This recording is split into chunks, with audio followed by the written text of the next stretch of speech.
And about a mile, half a mile to a mile down that road, it's all dirt road up, by the way, there's this guy. It looks like he's wearing a uniform like we are. He got battle dress uniform on. So he sees us and he starts to look like he's running, and he's got this really weird run, like his arms are kind of flailing behind him. It's like he was running against a hurricane wind, and it was like he was going to fall over at any time. And I was like, yeah, it's a bit windy today, but it ain't that bad.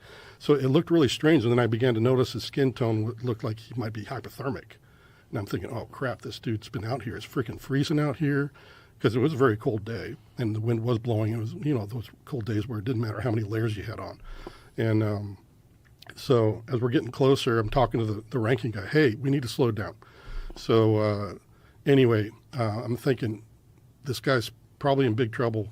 I need to pull off my jacket. I need to give him something to get warm real quick. So I'm starting to do that, and we're approaching. And by the time I get my jacket most of the way off, he's right there at the corner of the front of the car. And so he looks pale? Is that what you're saying? He looked like an albino with a very bluish kind of undertone. If you could imagine, So you're assuming you're immediately associating that with he's freezing. Yeah, because that's all I could equate it to. Right. And then as I'm starting to open my door to try to administer aid to this guy, the dude in the front passenger seat screams he's got no ears. And I thought that was pretty rude, because I was like, the guy's in trouble. Does he have a hat on? He's got a hat on, and he's got BDUs that look absolutely clean, pristine. And when you're uprange, you do not wear your cleanest uniform. You're in a dirty environment.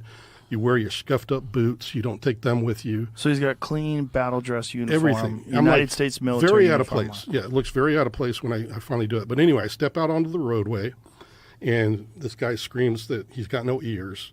And I just thinking it's really rude. And then I close the door, and I look up, and he's got no freaking ears. And his eyes are twice as big. And I'm like, yeah, what the hell did I just walk into? This guy's not from around here. How far away from him are you? Probably from me to just a few Logan. feet. Yeah, just talking distance. Okay. And I'm starting to freak out. But then he starts to talk to me, and it's not my language, but it's coming to the understanding is like coming into my mind about every word he's saying. So he's actually saying words. He's saying words, but it doesn't sound like anything I've heard before. But you're understanding what he's saying. But I'm understanding. So I know there's a telepathic thing going on here, and it calms me down at the same time, because I'm having to respond to him. And he's like, hello, I'm having trouble with my craft. I need some repair material. Do you know where I could find some tritium? And this is what he's talking to me about.